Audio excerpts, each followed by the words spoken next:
यो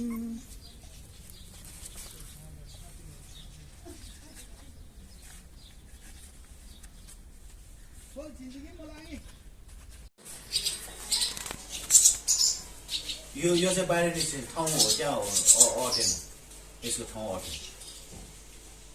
आज बिहानदेखि तपाईँको निस्कियो गरेर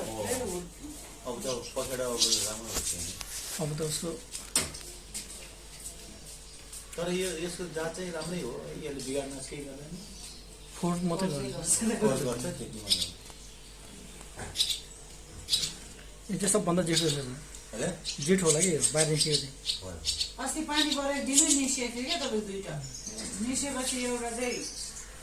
त्यहाँ माउगाउँ तल पुगेछ किचनमा त्यो समातेर ल्याएको छ त्यहाँबाट डरले झन् ननिस्किनु पानी भिज्यो